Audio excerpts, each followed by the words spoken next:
Okay, I'm here with your Raw review, and let's just jump right into it here.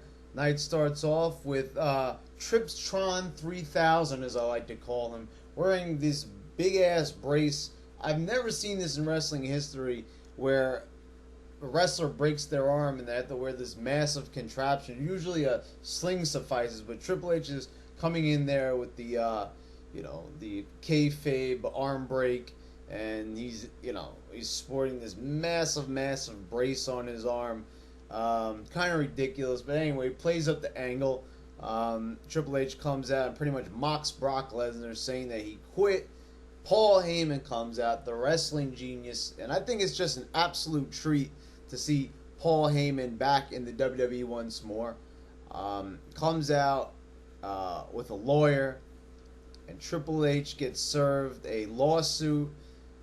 Triple H gets angry and grabs Paul Heyman, and Paul Heyman says that he is going to sue Triple H as well. So, not a bad segment. Creates some intrigue. This is definitely going to keep going on until they get up to SummerSlam with the eventual Brock Lesnar Triple H main event match. So, creates some intrigue, and it gets Paul Heyman involved. And Paul Heyman always provides great mic work, so that's great to see. So, a good segment to open up the show, setting up for things to come. They're getting started early, and that's good. It's never bad to start early on a massive angle like this for what's going to be a pretty big match. Next up, we get CM Punk and Santino Marella versus Daniel Bryan and Cody Rhodes. This matchup was pretty decent. I give it roughly 2 stars. Pretty, entertaining matchup with Daniel Bryan really stealing the show. Crowd was really into it. But I really got to say, the way how this ended, really not the best. Daniel Bryan just walks away from the match and lets CM Punk hit the GTS on Cody, getting the pin. I really didn't understand this. They're a week away from the Daniel Bryan CM Punk feud, and do you realize that these guys haven't even exchanged any words over the mic about the match? They've mentioned it in separate promos over on SmackDown and other episodes of Raw, but they never actually interacted together, grabbed 2 mics, and were in the ring together. That's very, very bad build-up. I mean, think about the SmackDown World Heavyweight Championship main event. There's been promos, there's been matches. This match just seems like it was thrown together and they really don't care very much about it. But it's probably going to be the best match on the card regardless of the build-up. So, just, disappointing build-up. Daniel Bryan just running out of the ring, it's just not a good way to go about this at all. Next up is Beth Phoenix versus Alicia Fox. Beth Phoenix is going to go one-on-one with Layla. Beth Phoenix makes quick work of Alicia. Layla comes in and gives a face buster to Beth Phoenix. Not looking forward to this matchup at all. Layla just not really cutting it as a Divas champion. No one is behind her. Nobody cares about the Divas division. Alicia Fox is very hot, though. I gotta say, she's my favorite diva. Definitely best eye candy the WWE's got right now. Kane versus The Big Show. A lot of build-up throughout the show about this one. Big Show is supposed to apologize to John Laurinaitis for making fun of his voice. This matchup, very, very slow. Snail's pace. There's a couple of moves in there, but nothing's getting really done. It's over very quickly. Laurinaitis gets on the mic, distracts Big Show, wants him to apologize to him right then and there. But Kane ends up hitting this choke slam that's just laughable. I mean, it looked like a clothesline. He grabs him, and Big Show's like this, like he never lifted him off the ground. It's almost like Big Show tripped into the choke slam. Not really sure how that happened, but looked horrible. Anyway, what proceeded to happen next, I have to say, was the most degrading, most embarrassing moment in WWE history. And I'm not even exaggerating. This is definitely the top 10 most shockingly bad moments here. Laurinaitis makes Big Show not only... I can't say that John Laurinaitis made him, but Big Show is crying in the ring. He's apologizing like crazy. Laurinaitis makes him get on his hands and knees. I know they show like Big Show struggling, like he doesn't want to do it, but he's crying. He's apologizing. He's begging. Pathetic. The man is 7 feet tall, nearly 500 pounds. His debut in the WWE, he tossed Stone Cold Steve Austin through a fucking steel cage. And now, he's apologizing. He's on his hands and knees begging. Laurinaitis fires him. So, this is part of a storyline.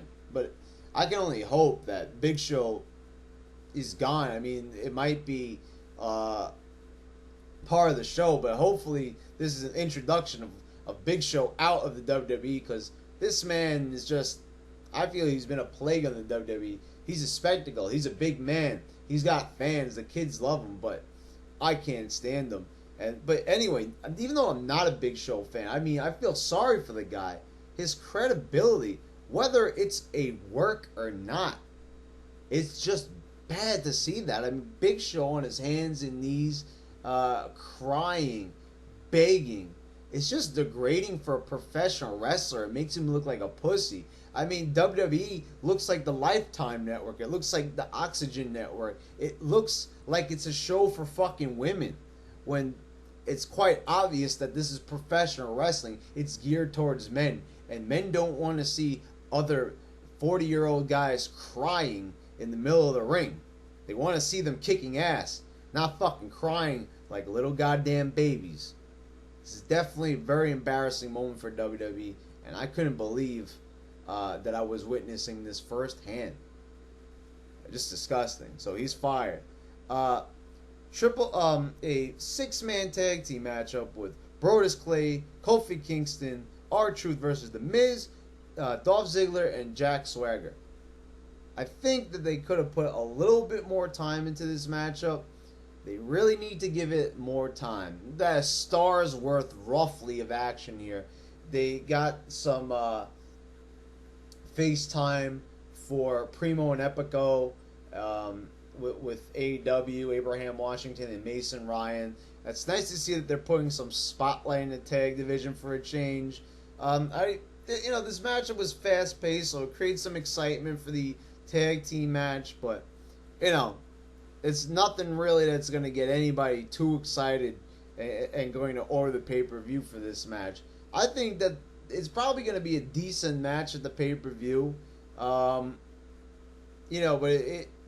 it seems like they've just been having this matchup to build up for the eventual Primo and Epico, because I'm pretty sure that team's going to come back and win the tag titles. These guys are just transitional champions. They just want to make Primo and Epico and Mason Ryan that stable that's going to really take over the tag division. And, they're going to say they're going to revolutionize it. But that they're going to go back to square one like they always do in WWE. They always get the tag division moving, and then it just drops right fucking down. Where they start. It's back to the drawing board. So, but we'll see. Let's keep an open mind, I know that's foolish to do when it comes to WWE. Let's keep an open mind. Maybe they're going to actually improve it and keep it a constant for a change. Anyway, up next is Jericho and Orton. There was a lot of good action here. I mean, this could be an eventual pay-per-view match, or, they should have let it run longer. I'm not understanding why they kept this one to the length that it was. Interference from Sheamus. Jericho takes Orton and flings him into Sheamus, and Sheamus gets pissed off and clotheslines Jericho. It looked good though. I mean, Jericho and Orton seem like they got some chemistry. They could probably put together a pay-per-view match in the future. So I guess it builds up for that. But there's been some pretty good build up over for this SmackDown match. It's more than I could say for the Daniel Bryan and CM Punk, because it's like 10-1 when it comes to the amount of build up that each match has received. Anyway, next up is Laurinaitis comes to the ring, and John Cena quickly follows. They're calling each other losers. Cena was actually very entertaining in this promo. I really enjoyed it. Like just Cena making fun of Laurinaitis and really getting the crowd into it. And he gets the Pittsburgh Penguins involved and takes a hockey puck out of his pocket and flings it at Laurinaitis, saying, "Puck you." Well, it's interesting to note that now we know that John Cena keeps a hockey puck in his pocket at all times. He's a prop comic. Is that a hockey puck in your pocket, or are you just happy to see me? I don't. It was entertaining. I liked it. That coming from me, anti-Cena man. I mean, come on. That's really saying something. Cena's been entertaining as of late. I guess the string of really good matches that he's had with Brock and Rock have really motivated him on the mic. It's not just the work. I'm saying that's actually real stuff. I think Cena's really motivated. Feels good about himself. He had some quality matches. Why wouldn't he? Eve comes down to the ring and hands Laurinaitis a notice. Cena grabs it, and we find out that Laurinaitis is on his own over the limit. No interference. If anybody interferes, they get fired on the spot. It's going to be no DQ. And if Laurinaitis loses, that's it for him. He's fired. So, it creates some intrigue. I just find it so funny that this matchup gets built up. Gets like 20 minutes into the show. Raw didn't end here in New York City until 11:13 p.m. That's fucking late. They gave it so much time. So what about CM Punk and Daniel Bryan's tag match? Their hype. I mean, seriously, we've got one non-wrestler versus John Cena. I know he used to be a wrestler, Laurinaitis, but he's a non-wrestler now. He's an authority figure. And they gave it so much build-up and so much little build-up for Daniel Bryan and CM Punk. It's unbelievable. Overall, an eventful show. Quality of the matches still continues to suffer here on Raw, but, it still feels eventful. A lot of things, Paul Heyman, the last Cena thing, but the Big Show thing, that was just embarrassing. And I really had to deduct points for that and really just say that this show was like really below par. A good CM Punk Daniel Bryan match tonight, but really that Big Show thing just fucking killed it. I mean, I don't think you guys realize the magnitude of how bad that was, like what it does to Big Show's character. Anyway, I'll catch you for the SmackDown review.